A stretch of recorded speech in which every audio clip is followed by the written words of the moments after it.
On va débuter ce reportage réalisé à Cambridge au sein du studio Ninja Theory par les interviews des 2 directeurs artistiques du jeu qui ont abattu un travail colossal et grandement contribué par leurs idées et leur vision au développement de nouvelles mécaniques de jeu. Les intervenants étant nombreux, ce reportage sera diffusé en 2 parties. First time Capcom came to us, we knew it could be a very big challenge for us because we come from a new IP, so like very short and this one was already very famous. But the challenge was, and the really interesting thing was, the Capcom really want us to be free, to have. They give us a lot of freedom to explore anything we like it.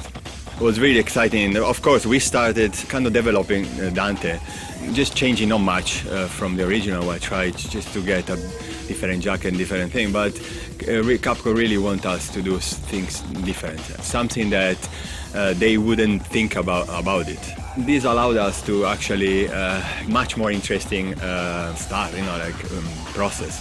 From there, we knew we could make really good new DmC. In terms of the process, I mean, yeah, obviously one of the first things to do is the concepts and just laying down some kind of ideas, looking at some reference. But I think one of the key things that we did early on was actually we made kind of vertical slice of a level, a little area, and it was where we were exploring the idea of limbo being kind of like a parallel world to the human.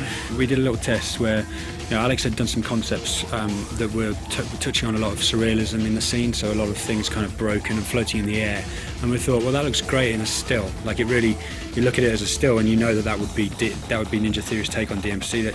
But what do we do in the main game? Because do we have all those things exploding all of the time? And then we thought about the concept of maybe in Limbo the physics is different and things can explode and hold in the air, and that could actually be a way that we could kind of contain the player a bit more, but also give a lot of interesting traversal areas. So a test that we did really early on, we just tried to prove that, and it was really successful. It just went from a really grey, dull human world, and then suddenly, poof, bang, like things exploded, colour flooded the scene. Et c'est ainsi que sont nées les limbes dans DmC Devil May Cry. Cette direction artistique permet également de donner de nouvelles idées aux game designers. Le joueur peut ainsi jouer avec les éléments du décor qui flottent dans les airs, en les déplaçant à l'aide d'un grappin et ainsi de suite. Les limbes révèlent également la vérité de notre monde derrière le masque consumériste, un peu à la manière du classique de John Carpenter, V-Live, alias Invasion Los Angeles en français. On peut ainsi voir des messages subliminaux planqués un peu partout, poussant les humains à obéir sans réfléchir et à consommer toujours plus. This one of the references he showed us, and okay, we knew it already. This movie is very famous, but just as a reference, just to explain how the truth can be hidden by, like in the society, and in that movie through glasses you could see the truth and stuff. And in our case, we got limbo, which is the way how you can see the truth. Moins fantasy que les Devil May Cry précédents, ce reboot affiche une volonté évidente d'ancrer ses environnements dans le réel. Pour ce faire, il était nécessaire que les 2 dimensions proposées dans le jeu, le monde des humains et celui des démons, les limbes, s'influencent et se répondent. Ils ne sont pas totalement étanches. D'où l'idée des messages subliminaux révélés, mais pas seulement. We wanted it to also feel like you felt the presence of other silhouettes around. So outside these stalls that are selling things, you just see silhouettes of people dashing here and there. We knew that we couldn't afford really to have pedestrians walking around, and for combat it wouldn't have been much fun anyway, but the idea that there is that, you do hear voices now and again of people nearby, it added to the kind of slightly kind of surreal and suspense of it.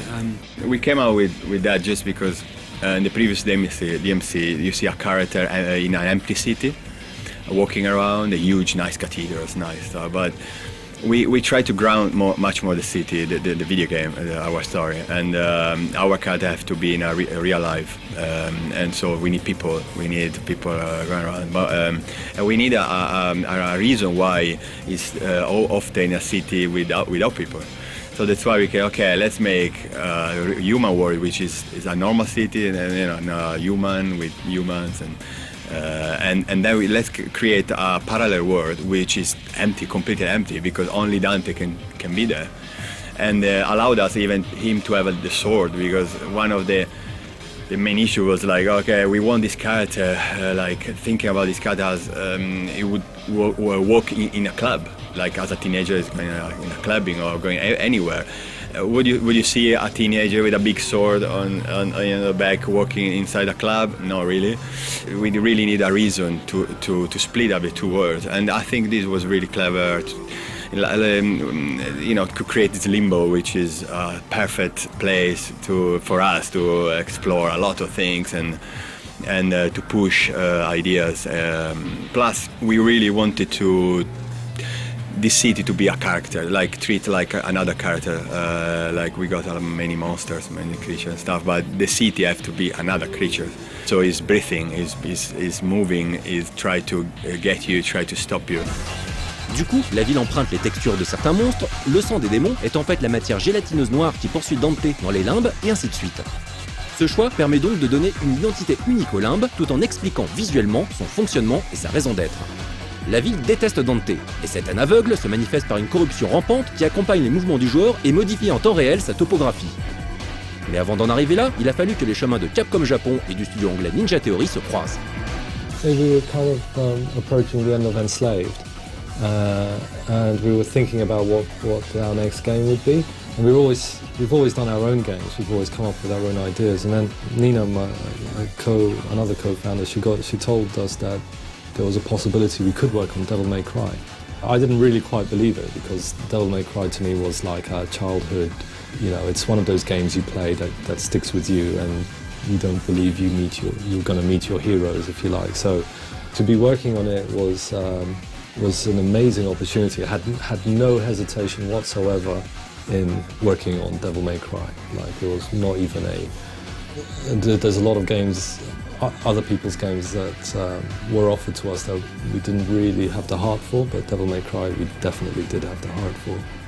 Pour bien appuyer le fait que ce reboot de DmC fut créé de manière collaborative, plusieurs membres clés de Capcom Japon avaient également fait le déplacement en Angleterre. Comme Motohide Hachiro, le producteur du jeu chez Capcom Japon, et un ancien développeur ayant dirigé des projets comme Onimusha 2, Shadow of Rome ou supervisé la série S Attorney.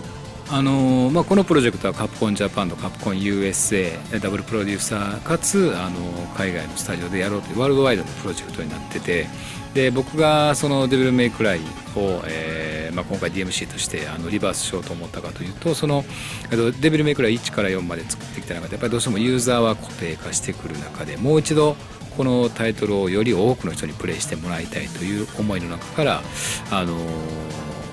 よりグローバルな視点で開発をしていこうという中で、カプコン USA に相談したところ、イギリスにすごくアクションゲームのノウハウがあって、かつ、独特のストーリーラインとかテクノロジーとあとグラフィックを作るセンスのあるニンジャセルという会社があるよっていうお話を聞いて、すぐにカプコンジャパンカプコン USA で一緒にスタジオにここに訪問して、打ち合わせをしてミーティングをして、じゃあデビルメーカーをお願いしますという経緯になっています。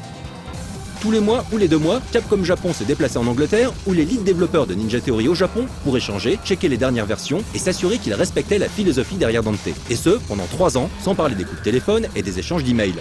Une collaboration sans précédent pour l'éditeur japonais. Mais la majorité des échanges et des conseils donnés par les équipes de Capcom Japon concernaient bien sûr le système de combat. It's tricky to kind of create a combat system as deep and broad as we have without excluding people.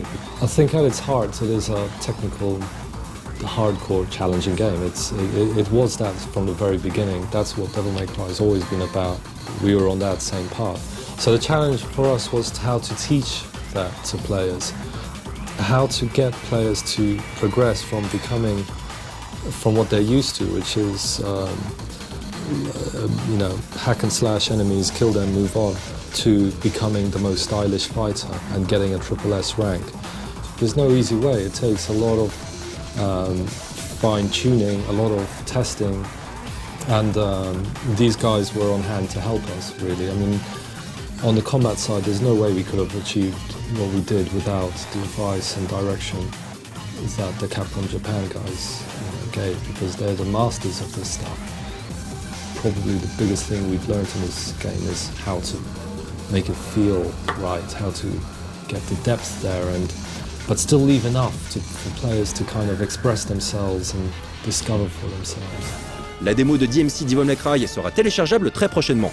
Nous consacrerons donc la seconde partie de ce reportage au gameplay lui-même, les possibilités offertes par le système de combat, mais également la dimension plateforme de ce DmC et l'importance essentielle du sound design dans un jeu de ce type.